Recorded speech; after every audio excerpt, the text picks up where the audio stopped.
Coach Deborah has a passion and purpose to assist young men, ages 15 to 24, to overcome obstacles and build their best lives. She wants to see every young man live out their potential. She has a master's degree in human services counseling, with a major in life coaching. More importantly, she is the mother of 3 boys, who are exceptional, educated, professional men. Coach Deborah believes it is better to train early, rather than need to fix later. She utilizes basic principles and God-led concepts. Sometimes the only thing a young man has is their credibility or their name.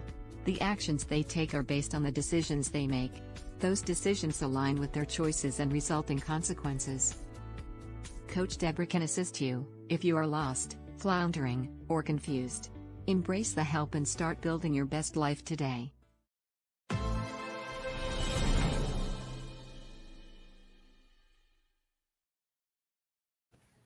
Good evening, everyone, and welcome to Build Your Best Life. I'm Coach Deborah, and I'm so excited to have you here along with our guest today, Elder Tanya Pressley. You know what I almost said. Yes. So glad to have you here. Thank you everyone for tuning in. You know, this year is all about that blueprint for success. In the month of May, which is almost gone. Can you believe it? Yes, okay. Our theme is Blueprint for Moms and Sons. So all this month, we have been talking about moms and sons and their interactions. So we're going to continue to do that today. Right. But I do want to thank you so much, everyone, for all of your prayers, for those comments, shares, and likes. We just love when you come in and share and like, so that the content can not only stay at your house, but it can spread. We want this all around the world. Yes, we want to help our young men. As well, we want to encourage our mothers, because, you know, 80%, well, 1 out of 5 children under the age of 18 live in a single parent home, and then 80% of those parents are mothers. So we definitely need to encourage our moms. Yes. Good evening to Peggy, Tony Levette. Thank y'all for tuning in. I'm so glad to have you today. And we're going to get started. Hi, Curly. Thank you for tuning in.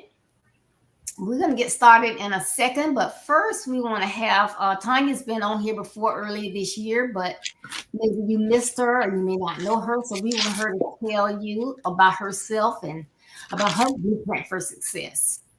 Yes. Good evening, everyone. And thank you so much for the invitation, Coach Deborah. Really appreciate it. I'm Elder Tanya Washington Pressley. I have like 4 names, so I appreciate so much having this opportunity to come before you and just sharing in this. I believe in this blueprint for success. I'm working on it each and every day, and just to be, to be able to come and talk and just get even more ideas from other people is really helpful for me and my sons. Just like Coach Deborah said, the majority of households are have boys in it. Being a single mother, that is me. I'm a single mother, have 2 boys, and I'm trying to work this thing out. So every little bit helps. And thank you so much for providing this opportunity for mothers to be able to, talk it out, get tips and, just keep on building lives, because we have these boys and these young that are raising to be young men. There's going to be out raising their own household, and that's what we are needing. So I recently this month turned 50 years old. So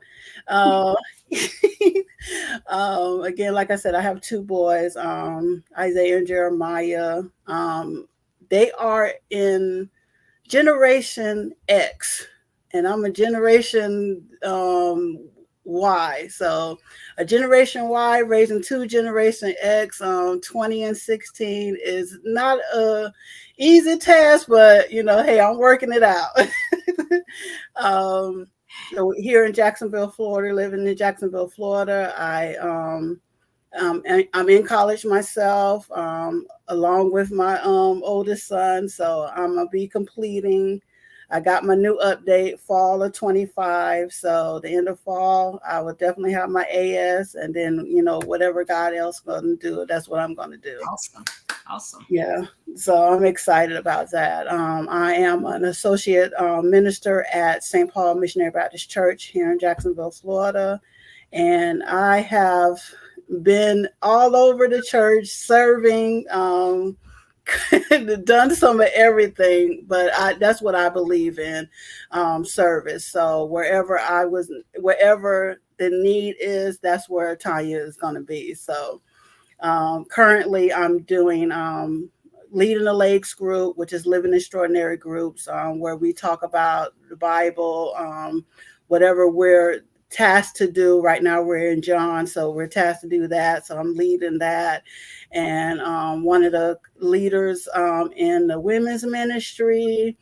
I'm working on doing the grief ministry. So a lot of stuff in my basket that I'm working on, and just trying to just make sure God is pleased with my service in this day.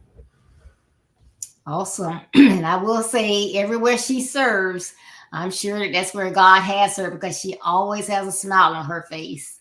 So, and that really, really helps when you're in service and, leading others, when they know that you have that pleasant spirit. Yes. They, don't mind serving with you. So that's a great thing. And I also want to applaud you. You are doing an excellent job with your boys. You can see you are hands-on mom.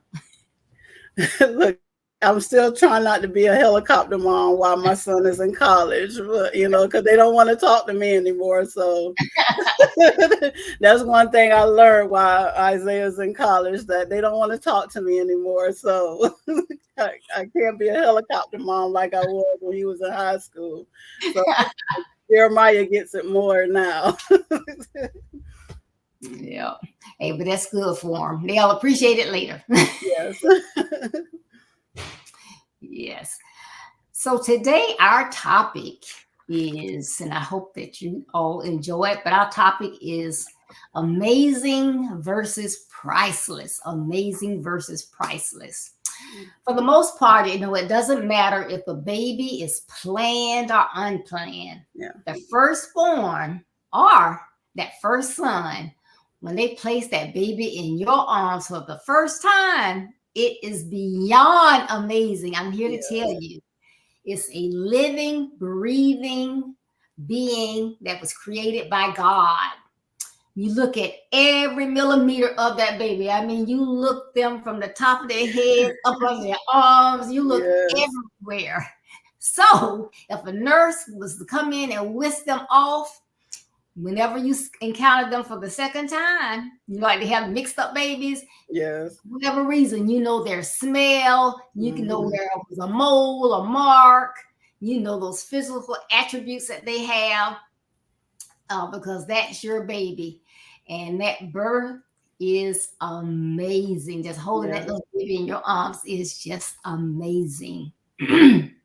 So, Tanya, what amazing aspects still come to mind when you think about your first encounter with your, let's just say, with your oldest son, Isaiah? My first encounter, I literally, after having a C-section, I had a cesarean section with Isaiah. and them, when the nurse brought him over the curtain, I guess you call it, I literally just I was in tears because at first, I was 30 years old. I didn't think I was going to have children. And when he finally came, I was just in amazement. Just cried. I was, just giving God the praise through tears, because I was like, I was chosen to be someone's mother. And I thought about it, and I was just like, oh my gosh, I was the last grandchild. Um, my older cousins had children, started having their children. Um, my youngest cousins had their children. I was the last one, and I'm like in the middle. So I was just like, I'm not gonna have any kids. But when God blessed me to have my first one, I was just so elated. But it taught me to have patience, because I was like, trying to rush it. I was like, I was already married 8 years. I was like, okay, God, when is this going to happen? But towards before I really found out Isaiah was, I could see that, Isaiah was being conceived. God said, it's going to be in my timing. And that's what I learned, in that God says it was his timing, and it wasn't time for me to conceive when everybody else was conceiving. That I had to do, he wanted me to conceive in his timing. And I appreciate that. Awesome. Now I won't leave Jeremiah out. You can tell me about Jeremiah. Yes. Well, Jeremiah I knew with Jeremiah, because I was 24 weeks pregnant with Isaiah, had no clue I was pregnant. So I was 6 months, had started a new job, and 2 weeks wait with Isaiah, and then I found out. But with Jeremiah, it was still the same feeling that God's blessed me. I'm getting ready to raise another man, a young boy, and just being grateful. So it was the same thing in different seasons. Oh yeah. Yeah, y'all put it in the chat. Tell us how, what you felt, or something that comes to mind when you think about that firstborn, because I can remember that just like it was yesterday. And and he'll be 48 this year. Oh my gosh, no, really? Yes. Oh guys, no.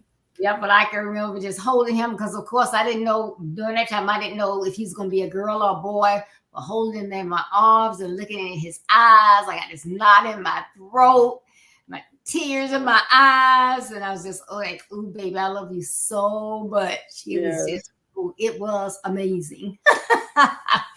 Yes, it's a feeling that it never goes away, especially. Even as they get older, you'll think back to that time. And I was just like, still grateful at 50, and Isaiah's 20, Jeremiah 16, that I'm still grateful that God chose me to be their mothers. That's right. That is awesome. Yes, because he did not have to. He did not have to at all. Yes. All right. So, as your child grows, you must grow with them. And I think that's one thing that a lot of people don't think about. They think about, my children getting older, but they just go along with the flow. But you have to grow along with them. And if you train them early, hopefully you can avoid some issues that the typical teenager runs into. So what tools did you provide your sons through their childhood, their teen years? And of course, Jeremiah is still a teen, but now Isaiah is like a young adult. That kind of cemented your relationship with them, because you can tell at church, they're still, a lot of teenagers, they're here, their parents are there, but you see them. Yes. Well, I think one thing, and it became number one for me, when I had them, I was growing in my relationship with God. So I wanted them to have the same opportunity that I was given. Again, as we talked, earlier, I was raised by people like you in church, other mothers in church. So I wanted to give them that opportunity that I had in church, just being able to love God the way that God, is intended to be loved. So, yes, it's no negotiation in my household about, getting up, going to service. Who's going to church, whether you're going to serve, it's no negotiation. It's really no negotiation. So I stopped. That's the first thing that I've taught them ever since they was little. Love God, and everything else falls into place. So that was the number one thing that I wanted to instill into my boys. When they were young, starting when they were young, because I always remember train up a child in the way they should go. Proverbs 22:6.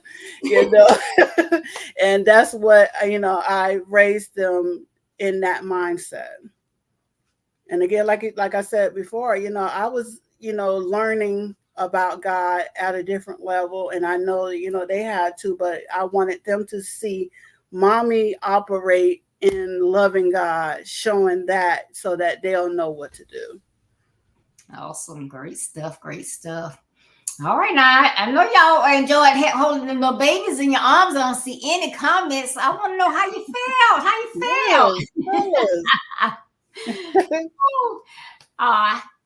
Hello, Agnes and Dan and Deacon Holmes. Thank y'all for tuning in. Thank you so much.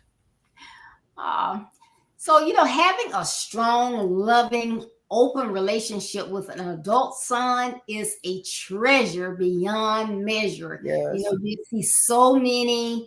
You say, when was the last time how your son doing? Oh, I guess he all right. When the last time you see him? Well, I don't talk to him that much. Yeah. But, that's a bond that allows for, candid, meaningful conversations.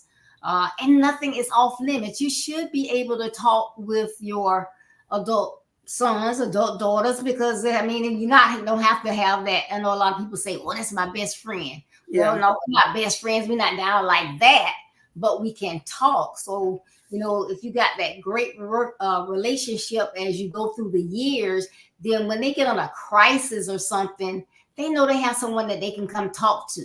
Yeah. They don't have to keep it inside or tell somebody else. And the next thing you know, it's on Facebook or whatever. Yeah. So, they don't feel threatened by that. That open communication is key. It's lasting. It's a loving relationship. And that's what's priceless. When we say amazing versus priceless, that relationship. Yes. Yeah, it was amazing when you got to lay your eyes on them, but still to be in a relationship with them when they're, like I used to tell Jermaine, it's like, if I live to be 122 and you live to be 100, you still gonna be my baby. Exactly. So when I say my baby, they're like, which one of them you talking about? Yes. Yeah, I feel that same way on Coach Deborah, because Isaiah is definitely my baby. Jeremiah is definitely my baby. While Isaiah was away in Valdosta, me and Jeremiah became kind of road dogs. So, we were keeping each other company, missing a part of, our family. But even while he was away, we kept in touch through prayer almost every morning. Awesome. So we would start our day off doing that. And then a couple of days where, he might have had class or PT that he had to go to, he would call me after he gets out and was like, okay, I'm finished, Mom. You ready? And so then I would have prayer with him then. But that was, the way that it's just three of us in our little family. So we, have to find those ways to keep together. And it's important, like you said. Yes, very. So what is one thing you think your son would say that makes you stand out among other moms? If one of them was saying, what makes my mom stand out? I actually had to ask them that just to make sure. But Isaiah told me that I'm available. I'm there. Mm. He knows that if I did not have to work or it is some extreme circumstances, he know I would be there. Even if I didn't understand the play that he was like on the football field, I'm his biggest cheerleader. So my children know, both my boys know that I'm their biggest cheerleader. I'm going to cheer for them and being available for them. That's my, I just honestly feel like that's my job. And my mom did me the same way. And I reciprocated that to my children, just being available. Yeah. That's good because there's so many. Because I know you probably figured this out or seen it, and I know you know this, but you go to school events with your child, whether it's sports or a meeting or anything, and there's so many kids, they don't have anybody there. Yeah. They have stayed after school, if it's awards program or they're in something, they don't have anybody there. They come off stage and they're waiting around. But to know that your parent is there, they're available for you. And sometimes you might have to get off job and speed a little bit to get there, make sure that you're there. So and they need that. They really do. They need to know that I got somebody that has my back. They care.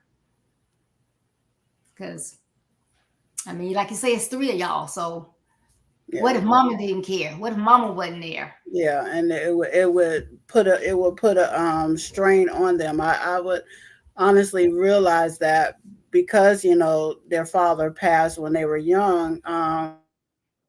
If mom wasn't there, if I wasn't available, or even if I can't, I'm not making sure someone is there to stand in my place. Because when my mom was alive, one time I couldn't make it to a program. I had to work late, and my mom was like, "Oh, I'm gonna jump in. Okay, where do I need to be?" But I made sure that they knew somebody in the audience was going to be there, being their biggest cheerleader on my behalf. Yeah. And, it's so funny. I think about it, and sometimes you never know because some kids might not want their parents there. But last October I went on an 8-day cruise, and then I found out, of course, almost time for me to go on the cruise, that my youngest was getting Pent Sergeant. Mm-hmm. And of course, they had a program. I wasn't gonna be able to be there, and I was just beating myself up. I was just so hurt. And then he calls and he says, "Mom, that's the first time in my life that something special was going on, and you're not gonna be there." I said, "Don't do that to me." Right. But I didn't tell him. But I called his brother. I called his sister. Can y'all get off? Can y'all please get off? I'm not gonna be there. But so that tells me, that meant something. Yeah, I think last year, before Isaiah graduated, they were having educational signing day. Of course, Isaiah did not tell me, and so he goes up and tells everybody he's going to Valdosta State. One of the teachers after the program called me and was like, "Where were you?" And I was like, "Where was I? What?" And she was like, "Isaiah didn't tell you it was academic science." No, he did not. She told me, "I knew something was wrong because you're here all the time." And I said, "He did not tell me." I would have been there. But it gives the expectation of everybody around you, because it's a village out here, and you have to form that village. That village knows, if something has to be wrong if you're not there. So you have to alert your village to know, if I'm not there, somebody has to be there for me. Yes, and it means a lot. Yes. Thank you. Well, hello, Howard. How amazing to see you on here. Thank you so much for tuning in. Yes. Thank you. So this is going so fast. Okay, can you please provide, I say 5 tips, but however many you want to provide on growing that priceless relationship with sons that will assist them in building their best lives? Yes, ma'am. This one, honestly, I thought about it a lot, Coach Deborah, because with the relationship that I have with my sons, I wanted to make sure that I can reciprocate that, and other mothers can reciprocate that with their sons or their daughters. Because not only am I'm a mother, but I'm also a sister. I'm also an auntie, and I'm a great auntie. And doing that, you know, the number one thing is be consistent. Mm. Being consistent. And of course, had to go and make sure, and I'm pulling it up so I can read it in the Bible.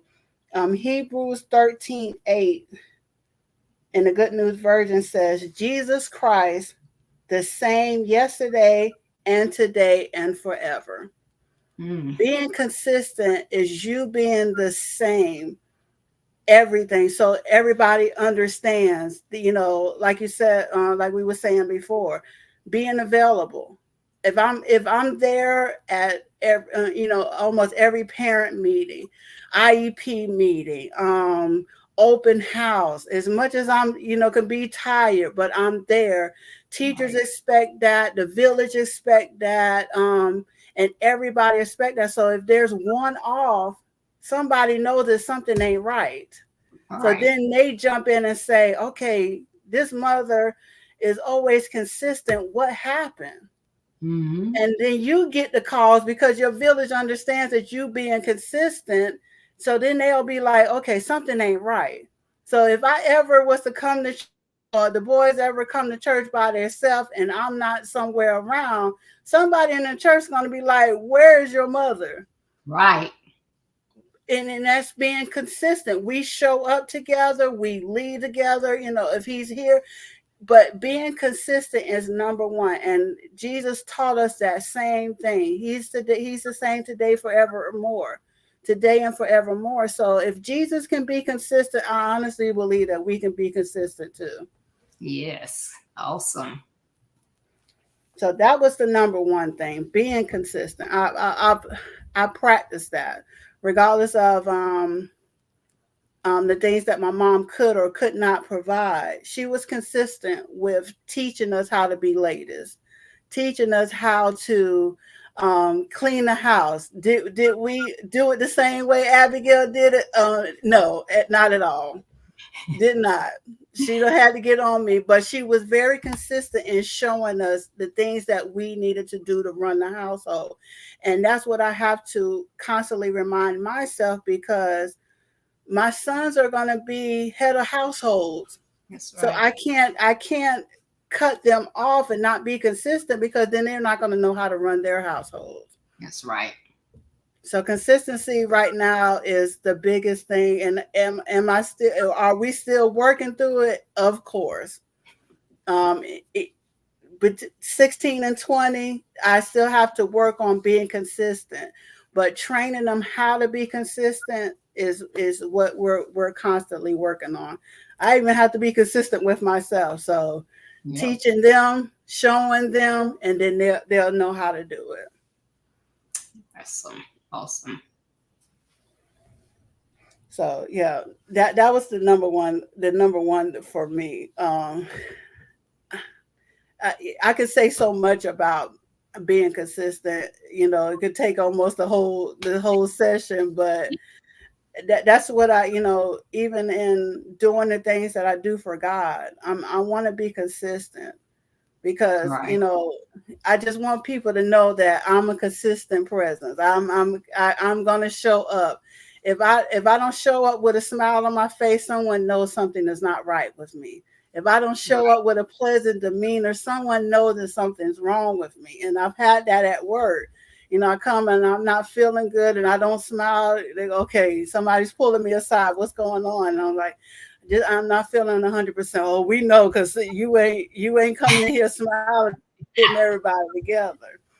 Right. But a lot of children, a lot of people don't see consistency in people, and that's what is needed to be done. Yep. That's a good one. The next one, I says be available. Mhm. Available, and we talked about that a little earlier. Just being available. That's one thing that I model in front of my boys as well. If you're gonna do something, you do it. Just be available. Be available. And again, went back to the Bible because hey, I have a father. I have a Jesus Christ that showed me what to do. So I had to go back and find out what he said about it. And Matthew 25:40 says, and I'm pulling it up. It says, and the king shall answer and say unto them, verily I say unto you, inasmuch as ye have done it until one of them, of these my brothers, you have done it to me. So basically, what the things that we do, we're doing it to honor God. So if Yes. I'm available to my sons, I'm available to the people that I'm doing that. It creates a relationship for them, so they know even if you, just being available to them. My son Isaiah knew even he was miles away. If he needed to call me, he needed to talk. I think one time he was in a meeting with one of the disability people. He did not understand, so he told the lady, he said, just hold on a minute, I got to call my mom because I don't understand what you're talking about, and she's going to be available, just give me a minute, let me get her on the phone. But if he didn't understand that, then he would have went out that meeting and not got the full explanation of how they were going to be able to service him. But I'm available to my sons. I'm available to anyone, that I can be available to because God's available to me. And it honors him because I'm available. That's good. I love it. Yeah. So being consistent, being available. And then the next thing is be an example. Um, the one thing that I live on, when my mom passed, I got with my sister, Tasha Lane, and I was like, we have to do something in order to honor our mother. And she was like, oh, what? And I was like, I currently still hold my mom's bachelor's degree. I have it in my house. And I told her, I said, Mom was always she was always one to uphold education. We have to finish. My sister at that time, my mom passed, was 3 classes away from getting her AS. And of course, she's finished her AS and she's doing more. I mean, I had a little more to go than her. I'm like halfway through. I have 30 credits, so I have 30 more to go and I'll have my AS.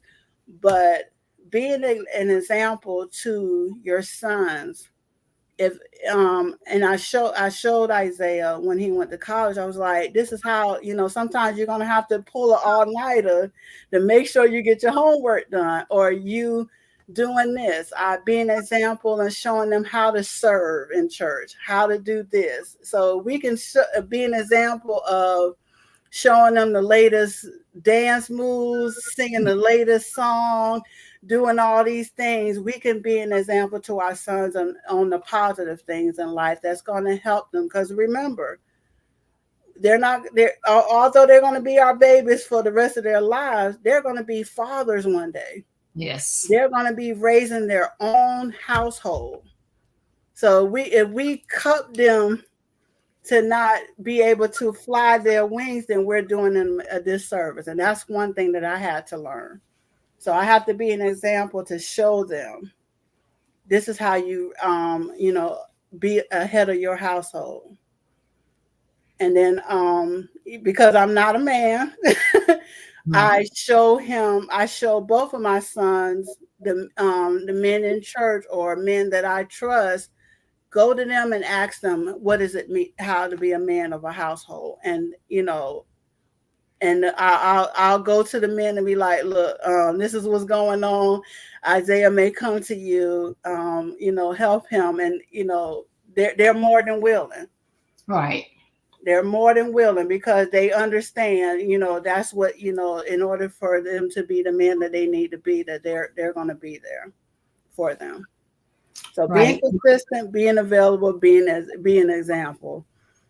Yeah, and while you're talking about being an example, you had mentioned earlier that you and your sons are from different generations. Yeah. And since you pointed that out, your generation and the generations before you, we were more, our parents told us and we did what they said. But your son's generations they watch what you do and they Yes. mirror what you do. So that example is very, very important. I had to learn that, Coach Deborah, because did I raise my sons when they were younger? Do as mommy say. Don't. Yes, I did. I started out them doing that, but because of the generation that they are in, they like to explore. They like to see what people are doing, and they do it. They're not going to always believe in, just because mommy said it, that they're going to do it. Because Isaiah definitely teaches me that just because I said it, he's he's not going to do it. I.e., teaching Isaiah how to drive. The other day I almost had an anxiety attack because he took the car, and I'm looking at the Life 360 app, and I'm like, Lord, this boy is all over town. What is he doing? But he was like, Mom, you taught me. I have to learn how to do it on my own. And I'm like, I understand that, but look, I'm paying the car insurance right here. You got to give me a break. But again, showing them and allowing them to be able to make the mistakes that they need to do, because Isaiah's going to be a father one day. He's going to head his own household. So I can't cuff him. I wasn't hearing that a couple of days ago, but I can't cuff Isaiah and, try to keep him hold to the breastplate his whole life, because it's not going to work. Right. It's good. Yeah. Oh, and again, like I said, I had another scripture for that one. Proverbs 20:17, and I really liked this one. 27, verse 27. In the Good News Version, it says, "Children are fortunate if they have a father, in this case, mother, who is honest and do what is right." Mm. So children are fortunate if they have that example in their lives. And when they get older, they're going to say, my mom taught me how to do this, and I'm going to teach they're going to teach their sons. So it's going to go through generations to generations. Yep. Definitely. Yes. So consistent, available, example. Those are the things that I'm constantly working on each and every day. And has the meaning changed? Yes. As the world changes, as things are becoming different, or even with my understanding of how Black boys are being done in the world today. Right. We have to I still have, those definitions are going to change, but they're still going to be there, being consistent, being available, being an example, because, hey, I'm raising 2 Black boys in this ever changing world. So I want them to be able to be flexible in this world, to be able to live out purpose. Yep. Awesome. Love it. All right. Well, thank you for those. Did you have another one? Those. That's it. That's it. That's all. Yeah, I had 3. Those are the ones that Coach. Those are the ones that I'm honestly working on each and every day. I being consistent with myself, because after a while, I'm gonna be a part-time empty nester. So being consistent, showing that, because I have to reciprocate that for me. What am I going to do once they leave the nest, or part-time leave the nest? What am I going to do for me? So I got to be consistent for me. I got to be available to Tanya. I got to be available to and be an example for me as well as I am with my boys, my men. Men. My men. That is awesome. Thank you so much for those tips. And so I know that everyone got something out of that. Thank you, Rosa. I see you on here. Thank you for tuning in. But those were some great tips being, I might not do them in order, but being consistent, being an example, and what was the other one? Available. Being available. Those are awesome. And please, please, please share this information because, like I said, I know that there are so many out there, and some people, they think they have to keep it all inside. They don't, they can't ask people to, I have the situation going on, and I know that you're a single mom too. Can we get together sometime for coffee, or can we talk? They won't get the information. So if you have some information, share it on your page, or tell them about it, where they can get the content, because that's what it's out there for. It's not for me to be talking because I could be somewhere reading because I love to read. Yeah. But this is my passion. And as Tanya mentioned about our young men, I want to see our young men thrive. Yes. Thrive. They are smart. They're intelligent. I mean, I remember having a conversation with Isaiah last year, and it was like, I'm always used to him being so quiet, but I was like, oh, so you graduating, what are you going to be doing? And he went on telling me about this business he's going to start and everything. Okay, so hey, that's what I'm talking about. He already knows what he wants to do. He has that blueprint, so he needs to be encouraged and shown that, hey, and you can do it too. Yes. Let anybody tell you what you cannot do. So we have to do that as a community. Everybody is trying to assist someone. Like Tanya, she says she's a single mom, and Tanya will speak up and she'll ask some of your men. But if you know, hey, she's got these young men, let me go ask her, is it okay if I take them for a drive sometime? Or like, I know for a mom to teach a young man how to drive. Oh my goodness, I remember that. Okay, you mind if I take him out? Yeah. Have more patience. So whatever you can do to step up and assist is just appreciated. And like you said, Coach Deborah, is we can't be afraid to share because it takes a village. One of the things that I remember living in the being raised up in the 70s is that the whole neighborhood raised children. Mm-hmm. So you knew if your mom wasn't home, you go to so-and-so's house until your mom came home. And they would feed you, they would do that and do that. But as the years went away, we got away from being a village in a neighborhood. Right. And I honestly, I treasure my village. Have I done my village right all the time? No, because a couple of times, just holding my boys in. But I had to realize that my village was there to help and have to let them in. And we all need villages, and contents like this will help us to be able to do our, like you said, build our son's best life. Right. Yes. Yeah. So, people have to stop saying, you say that village, your kids knew that they could go next door, they could do whatever, they were safe there. Yeah. They would make sure they got something to eat or whatever. But now we rather say, okay, they don't have anywhere to go. So they out there throwing stones or doing something they have no business, and they rather stand there and look at them. Look at them. Where the mama? Where the mama? Yeah. But why can't you help? You know them. You know their mom. You've seen them. Mm-hmm. Oh, well, your mom may be running late. Traffic is bad. Y'all want to come in, get some water, do something? Yeah. You can start on your homework. But no, we rather just say, look at them. You got to stop doing that. Yeah. Got to get back to them village days.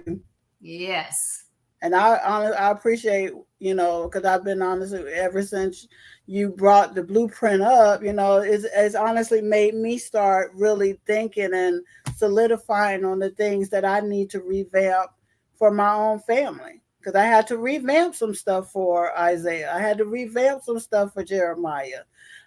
Just making them, again, like I said, they're going to be head of their household. So, I have to go back to the blueprint and say, okay, this is not working. Let me revamp the blueprint so that they can be successful in life. Awesome, awesome, awesome.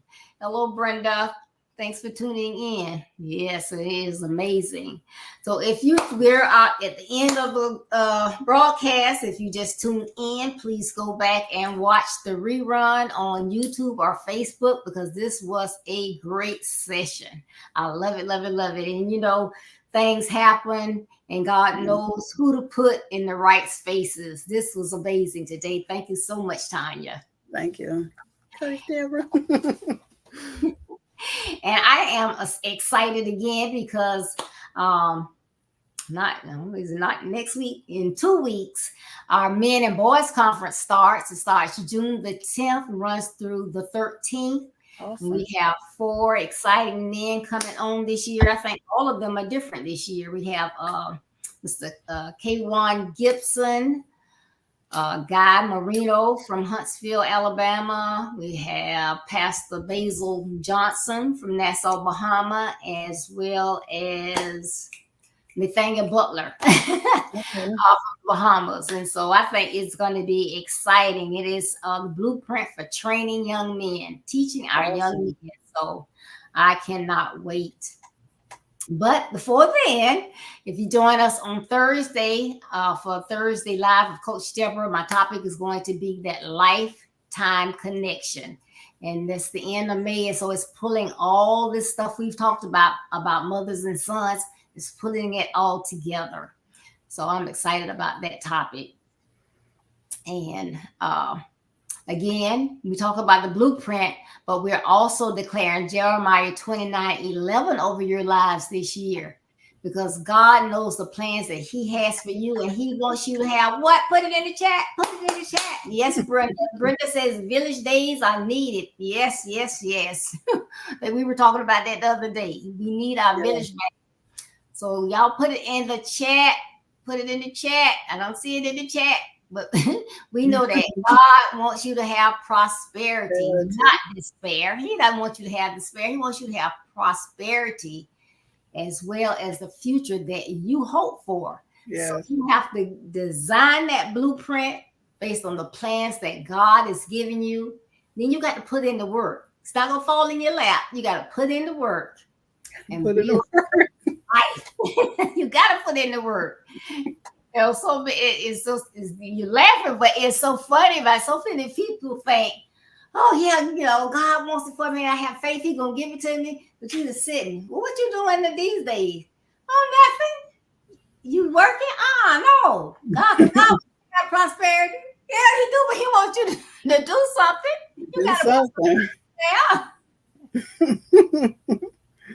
So don't forget that. You gotta do some stuff. Yes. Yes, yes, yes. And if you don't remember anything else, thank you, Brenda. Prosperity. Yes. If you don't remember anything else, as you watch these sessions with me, remember that building your best life is our business. Yes. It's not a slogan. It's our commitment. I love you. Be blessed. Stay safe. And I'm glad everybody was safe yesterday. I see all y'all on here today, so I know you were safe yesterday.